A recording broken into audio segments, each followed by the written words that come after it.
Plan of action ہے اسے میں دیکھ رہا, سود سے آپ پاک نظام چاہتے ہیں.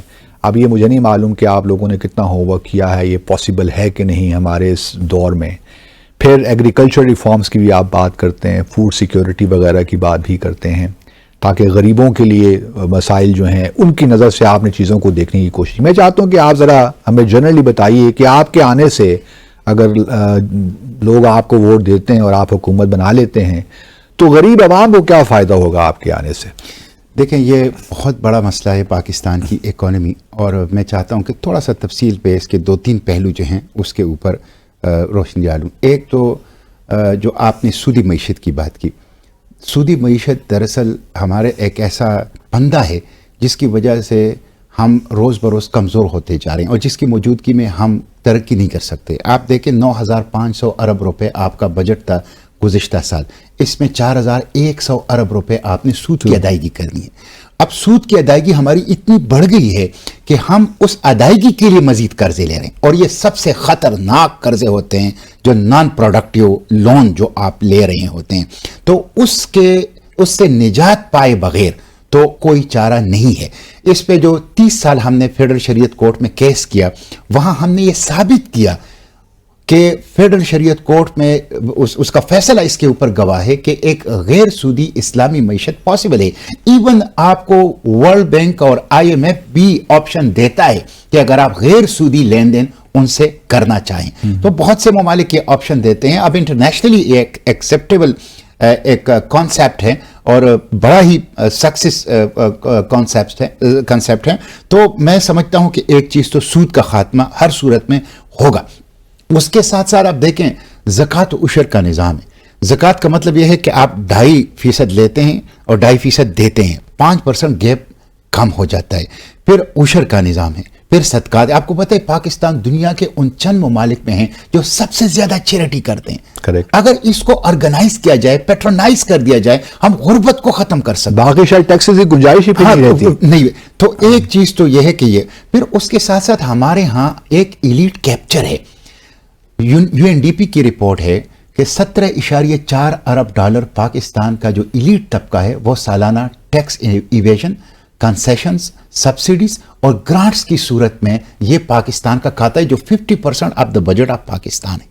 پھر آپ یہ دیکھ لیں کہ ورلڈ بینک کی ابھی جو رپورٹ آئی ہے اس میں یہی کہا گیا ہے کہ جو پاکستان کا معاشی ماڈل ہے یہ ناکارہ اور ناکام ہے, اس لیے کہ چند لوگوں کو خوشیاں دیتا ہے اور کثیر لوگوں کو تکلیف دیتا ہے, اس کو مصائب دیتا ہے. تو یہ معاشی ماڈل جو ہے آپ کو ختم کرنا پڑے گا. اس وقت مہنگائی میں آپ دیکھیں کہ ٹیکسوں کا نظام, آپ 11 قسم کے مختلف ٹیکس بجلی کے بل میں لے رہے ہیں. آپ نے ایک ہی گو میں گیس کی قیمت میں 193%. تو آپ سب ختم کر دیں گے آج آپ ہم سے یہ وعدہ کر رہے ہیں. میں آپ کو بتاتا ہوں کہ کیسے ختم کریں گے اور کیسے ختم کریں گے. پھر آپ یہ دیکھ لیں کہ آٹا, چینی, چاول, گھی, دالیں, پیٹرول, ڈیزل, گیس, بجلی, ادویات, یہ سب غریب لوگ استعمال کرتے ہیں. ہر پاکستانی, ان کی قیمتیں مسلسل بڑھ رہی ہیں. ان کی قیمتیں ہم نیچے لائیں گے. کیسے نیچے لائیں گے؟ میں آپ کو بتاتا ہوں کہ کیسے نیچے لائیں گے. دیکھیں اس وقت جو پاکستان کے SOEs ہیں, آپ ان SOEs کی نہ اصلاح کر رہے ہیں, نہ اسٹیٹ اون انٹرپرائزز ہیں جو مور دین 100 ہے.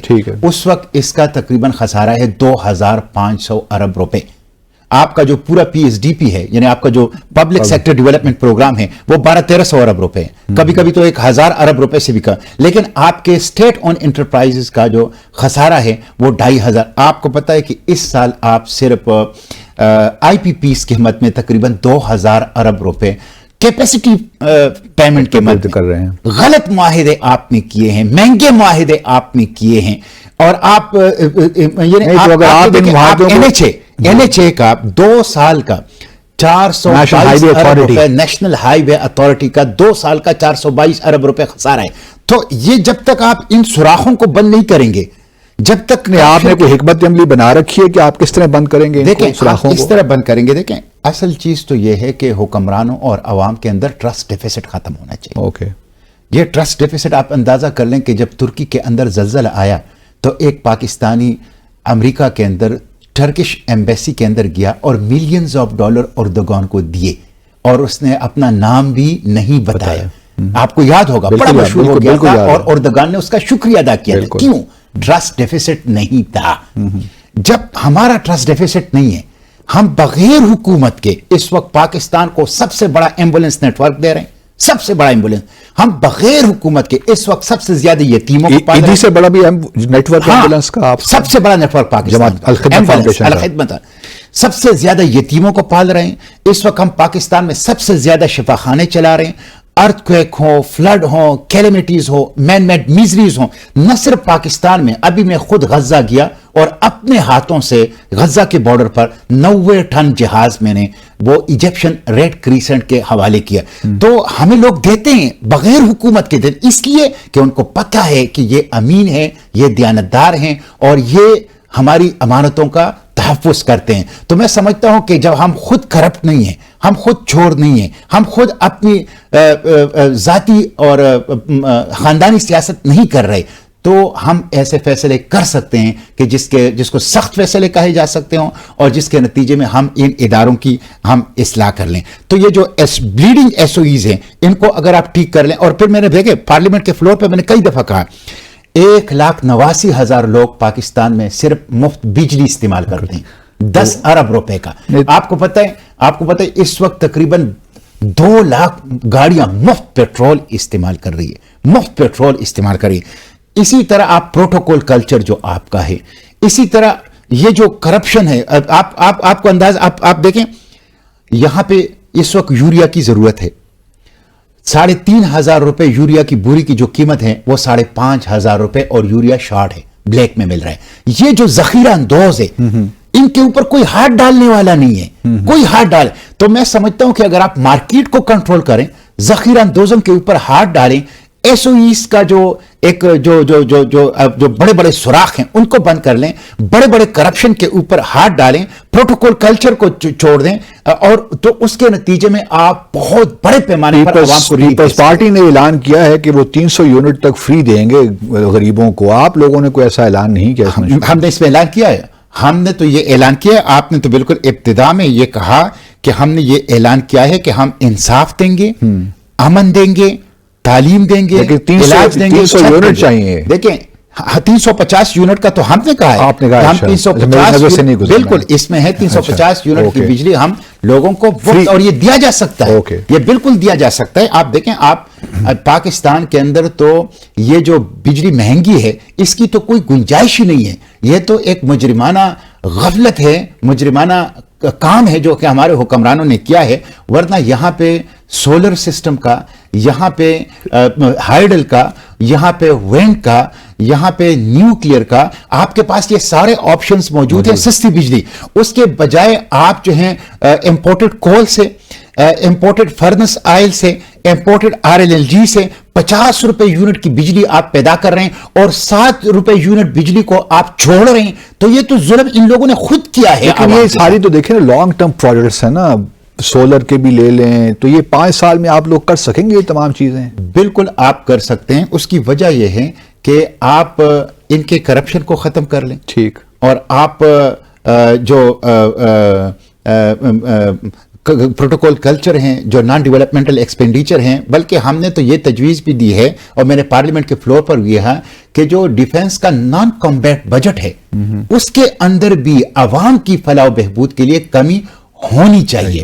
اور ذخیرہ اندوزوں کے اوپر, اور یہ جو مافیاز ہے, کارٹیلز ہیں, آپ دیکھیں IPPs مافیا, آٹھا مافیا, سریا mafia, cement mafia, urea mafia, یہ مافیاز ہے پاکستان کے اندر. آپ ان مافیاز کے اوپر ہاتھ ڈالیں, آپ اتنا ریلیف عوام کو دے سکتے ہیں. اور خود آپ دیکھیں 11 قسم کے ٹیکس آپ لے رہے ہیں, ان کو ختم کرنا. 2,000 روپے آپ بجلی کا جو استعمال کریں, 7,500 بل ہے. تو اس کا مطلب یہ ہے کہ مسئلہ کرپشن ہے اصل میں. یہ بات تو میں آپ کی بالکل اتفاق کرتا ہوں. اچھا, ایک اور بات جو خواتین کے معاملے میں دوبارہ آپ سے پوچھنا چاہتا ہوں. خواتین کے اور مائنورٹیز کا تو بڑے کلیئر ہے آپ کا. خواتین کے بارے میں نے نوٹ کیا آپ کے منشور میں کہ آپ چاہتے ہیں کہ سیگریگیشن ہو, ان کے لیے سیپریٹ یونیورسٹیز بنے, سیپریٹ کالجز, نظام تعلیم بالکل مختلف ہو جائے, ایک الگ ہو جائے, مطلب سیپریشن ہے, سیگریگیشن ہے. تو پابندی تو کوئی نہیں ہے نا, طالبان جس طرح انہوں نے کر دیا افغانستان میں, ایسی تو کوئی چیز آپ کے دور حکومت میں نہیں ہوگی. دیکھیں, علم جو ہے نا وہ فرض ہے اور اس میں کوئی تخصیص نہیں ہے مرد عورت کا. اس لیے ہمارا نعرہ ہے کہ جب دور ہمارا آئے گا ہر بچہ اسکول جائے گا. Very good. یہ دیکھیں شرمناک ہیں ہماری سابقہ حکومتوں کے لیے کہ اس وقت جتنے بچے اسکولوں میں ہیں اس سے زیادہ بچے اسکولوں سے باہر ہیں. یہ ان کی نااہلی ہے, ناکامی ہے. ہم ہر بچے کو, اور خصوصاً لڑکیوں کے لیے, جب MMA کی حکومت آئی تھی آپ کو پتہ ہے جو بچے جہاں پہ لڑکیوں کی تعلیم تھی ہم ان کو گھر کی بنیادی ضروریات دیتے تاکہ ان کو انکریج کریں. تو میٹرک تعلیم لازمی بھی ہوگی اور فری بھی ہوگی. میٹرک تک تعلیم لازمی ہوگی, فری بھی ہوگی, اور اعلیٰ تعلیم پیسے کی بنیاد پہ نہیں ہوگی, میرٹ کی بنیاد پر اور اہلیت کی بنیاد پر ہوگی. اور کیسے ہوگی میں آپ کو بتاؤں. دیکھیں آپ اسکولوں میں سیکنڈ شفٹ شروع کریں, ٹھیک ہے نا. آپ ہزاروں مدارس ہیں, ان مدارس نے حکومت کو آفر کی ہے کہ آپ ہمارے کیمپسز کو سیکنڈ شفٹ میں اسکولوں کے لیے استعمال کریں. آپ مساجد, لاکھوں مساجد ہے, آپ کمیونٹی سطح پہ بات کر لیں, آرگنائز کر لیں سوسائٹی کو, ان مساجد کو اسکول کیمپسز میں تبدیل کر لیں اور لوگوں کو لکھنا پڑھنا, لوگوں کو بنیادی تعلیم وہاں پہ. لیکن اگر آپ کے اندر ایک مشنری جذبہ ہو تو آپ چند سالوں میں اس پوری قوم کو آپ تعلیم یافتہ بنا سکتے ہیں. اور جہاں تک خواتین کی تعلیم کے اوپر خصوصی توجہ اس لیے ہوگی کہ جب آپ خواتین کو تعلیم سے محروم کرتے ہیں تو آپ بچے کا پہلا مکتب اور پہلا مدرسہ جو ماں کی گود ہوتا ہے آپ اس کو تعلیم سے محروم کر دیتے ہیں. تو میں سمجھتا ہوں خواتین کی تعلیم بہت زیادہ ضروری ہے, اور اسلام میں کوئی ایسی تخصیص نہیں ہے دینی اور عصری تعلیم کا اور اس کے ساتھ ساتھ خواتین اور کام کے حوالے سے بھی کوئی مسئلہ نہیں ہوگا, کوئی ایشو نہیں ہوگا. دوسرا مجھے تو اچھا میں آپ کو ایک اور بات بتاؤں. یہ میں سمجھتا ہوں صرف جماعت اسلامی ہے کہ جنہوں نے اپنے منشور میں لکھا ہے کہ وہ لوگ ہم قانون سازی کریں گے, وہ لوگ جو اپنے گھر کے خواتین کو اپنی وراثت میں حصہ نہیں دیں گے وہ الیکشن نہیں لڑ سکے. بالکل, وہ الیکشن نہیں لڑ سکے. ہم نے اپنے منشور کے اندر لکھا ہے اور صرف جماعت اسلامی نے اپنے منشور کے اندر لکھا ہے. ہم نے یہ لکھا ہے اور میں نے اس کے لیے سینٹ کی اسٹینڈنگ کمیٹی سے قانون پاس کر لیا ہے, اب سینٹ سے پاس ہوگا, کہ جو ریپ کے مجرم ہیں, ریپسٹ ہیں, ان کی پبلک ہینگنگ کی جائے تاکہ ڈیٹرنس ہو اور ہم اپنے بچوں اور بچیوں کو محفوظ بنا سکیں, جو ایک بہت بڑا خطرہ ہے ہمارے بچے اور بچیوں کے لیے. تو ہم جو ہیں اپنے خواتین کو محفوظ بھی بنائیں گے, ان کو تعلیم بھی دیں گے, ان کو صحت بھی دیں گے, ان کو روزگار بھی دیں گے, اور ان کو معاشرے کے اور ملک کی ترقی کے لیے بھرپور مواقع فراہم کریں. میں دیکھ رہا تھا آپ کے منشور میں کہ آپ نے مختلف صوبوں کے حوالے سے ہی بات چیت کی ہے. صوبہ بلوچستان آپ نے سر فہرست رکھا ہے اس کو, پھر سندھ, پھر خیبر پختونخوا, پھر بلوچستان, اور پھر ساؤتھ پنجاب کو بھی آپ سیپریٹ صوبہ بنانا چاہتے ہیں. کراچی پہ آپ نے خاص فوکس کیا ہے کہ کراچی شہر کا آپ نے خاص طور پہ ذکر کیا, باقی کوئی شہروں کا ذکر میں نے نہیں دیکھا. تو اس سے مجھے یہ بھی تاثر ملا کہ کراچی ایک زمانے میں جماعت اسلامیہ گھڑ ہوا کرتا تھا.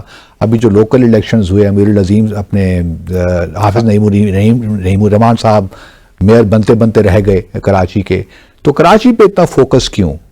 دیکھیں کراچی پہ فوکس نہیں ہے, صوبوں پہ بھی فوکس, ٹھیک, صرف کراچی پہ نہیں ہے. کراچی پہ تو اس لیے کہ کراچی ایک محسن شہر ہے, کراچی منی پاکستان ہے, وہاں پاکستان کے ہر ضلع کے لوگ آپ کو مل جائیں گے. کراچی ایک ایسا کھلے دامن والا شہر ہے کہ جہاں سے بھی جو جاتا ہے وہاں اس کو روزگار فراہم کرتا ہے. تو ہم کراچی کو ایک دفعہ پھر عروس البلاد, روشنیوں کا شہر بنائیں گے, اور منی پاکستان ہوگا, امن ہوگا, پاکستان کے ہر حصے کے لوگوں کے لیے وہاں پہ روزگار ہوگا. تو ایک تو کراچی 60% آپ کا جو ریونیو ہے وہ وہاں سے جنریٹ ہوتا ہے, آپ کی بندرگاہ وہاں پہ ہے, وہ پاکستان کی معاشی شہرگ ہے. کراچی خوشحال ہوگا, پاکستان خوشحال ہوگا. اس طرح بلوچستان جو جی بی گلگت بلتستان سے جی بی گوادر بلوچستان, یہ G B to G B دونوں کو بہتر کر دیں, اس جی بی کو بھی بہتر کر دیں.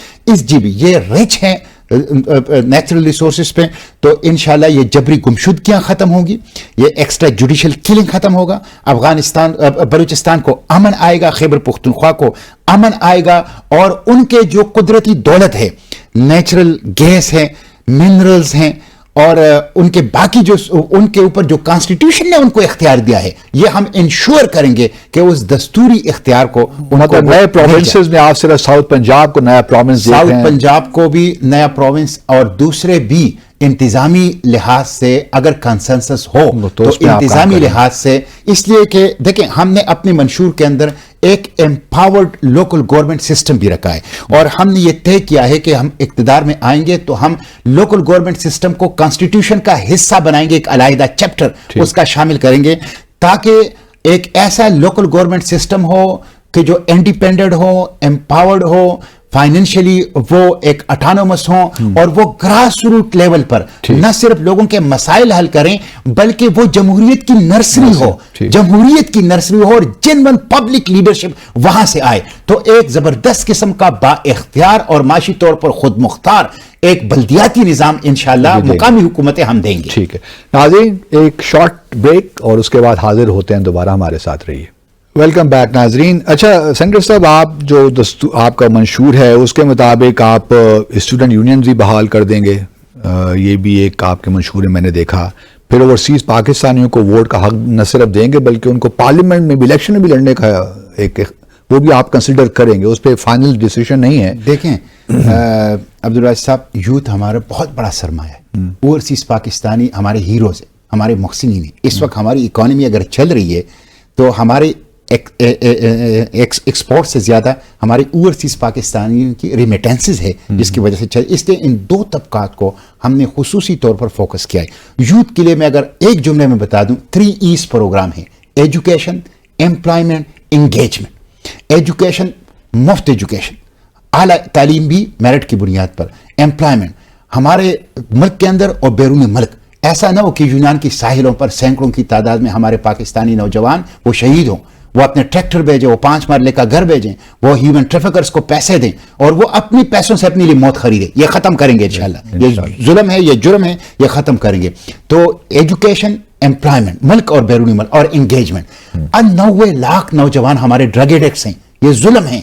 ہم ان کو سپورٹس کی فیسلٹی دیں گے, یونین کونسل کی سطح پہ, تحصیل کی سطح پہ, تعلیمی اداروں کے اندر, اور پھر سٹوڈنٹس کو ہم سٹوڈنٹ یونین بحال کریں گے. سٹوڈنٹ یونین جو ایجوکیشن کے لیے ہو, جو تعلیمی امن کے لیے ہو, جو نوجوانوں کی صلاحیتوں کو پالش کرنے کے لیے ہو, اور ان کو ملکی معاملات کے لیے تیار کرنے کے, تو اسٹوڈنٹ یونین کا. اسی طرح اوورسیز پاکستانی, اوورسیز پاکستانیوں کو آپ دیکھیں کہ ان کے ساتھ ایئرپورٹس کے اوپر جو تذلیل ہوتی ہے, اس وقت ہزاروں اوورسیز ہماری جیلوں کے اندر, کوئی پوچھنے والا اس کا نہیں ہے.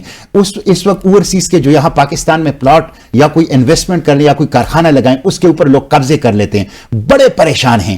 ہم ایک اسپیشل VVIP سٹیٹس اوورسیز پاکستانیوں کو دیں گے, تحفظ کے حوالے سے بھی, ان کے سرمائے کے تحفظ کے حوالے سے بھی, ان کے کاروبار کے تحفظ کے حوالے سے بھی, اور ان کو پارلیمنٹ میں رول دیں گے. جو پاکستان کی معیشت کو چلاتا ہے, پاکستان کے فیصلوں میں بھی ان کا رول ہونا چاہیے. رول یہ ڈیول نیشنلز کے لیے بھی ہوگا یا صرف یہ برطانیہ میں جو لوگ رہتے ہیں ڈیول نیشنلز ہیں؟ دیکھیں, ڈیول نیشنل کے اوپر ہمارے ہاں ایک 2 آرا پائی جاتی ہیں, اور میں خود ڈوئل نیشنلز کے حق میں نہیں ہوں. اس لیے کہ ڈوئل نیشنل جب آپ ہوتے ہیں تو آپ کسی اور ملک کی وفاداری کا حلف اٹھاتے ہیں, اور اس میں کانفلکٹ آف انٹرسٹ آتا ہے. لیکن اس کے علاوہ جو اوورسیز پاکستانی ہیں, میں سمجھتا ہوں کہ ان کا حق ہے ہمارے اوپر کہ ہم ان کو خصوصی حیثیت دیں. اچھا, چونکہ ہمارا آخری سیگمنٹ میں کچھ منٹ ہی رہ گئے, میں اس طرح خارجہ پالیسی بھی آپ سے بات کروں. مجھے یہ جان کر بہت خوشی ہوئی کہ ایک تو بھارت کے ساتھ جو تعلقات ہیں اس کو آپ نے کشمیر کے ساتھ, اس کے مسئلے کے حل کے ساتھ جوڑ کے رکھا ہوا ہے. تو یہ واقعی ایسا ہوگا کہ پھر ہم یہ دیکھیں گے کہ بھارت کے ساتھ بیک چینل پہ کچھ معاملات آگے بڑھ رہے ہیں, سفارتی تعلقات بھی دوبارہ ایمبیسڈر لیول پہ, ہائی کمشنر لیول پہ آ جائیں, کوئی ایسی بات تو نہیں ہوگی؟ دیکھیں, ہم اپنی خارجہ پالیسی ایک آزاد خارجہ پالیسی ہوگی کہ جو پاکستان کے انٹرسٹ کے تابع ہوگی. بین الاقوامی آپ کا خیال ہے کہ بھی انٹرسٹ کے تابع نہیں ہے؟ نہیں ہے, انٹرسٹ کے تابع نہیں ہے. انٹرسٹ کے تابع ہوتا تو آپ نے 5 اگست 2019 کے بعد آپ نے ان کے ساتھ سیز فائر کا معاہدہ کرنا تھا, یا پاکستان کے انٹرسٹ کا تابع ہوتا تو اس وقت South Africa international court of justice میں اسرائیل کے خلاف گیا ہے, اور پاکستان پارٹی بھی نہیں ہے. تو آج یمن کے اوپر حملہ ہوا ہے اور ہم ابھی تک ہمارا کوئی اس کے اوپر مذمتی بیان تک نہیں آیا. تو میں سمجھتا ہوں یہ ایسی خارجہ پالیسی جو عوام کے احساسات کی ترجمانی کریں, جو پاکستان کے انٹرسٹ کے تابع ہو, اور جس کا مرکز جو ہے امت مسلمہ ہو. میں سمجھتا ہوں کہ کشمیر کی آزادی کا ہم روڈ میپ دیں گے,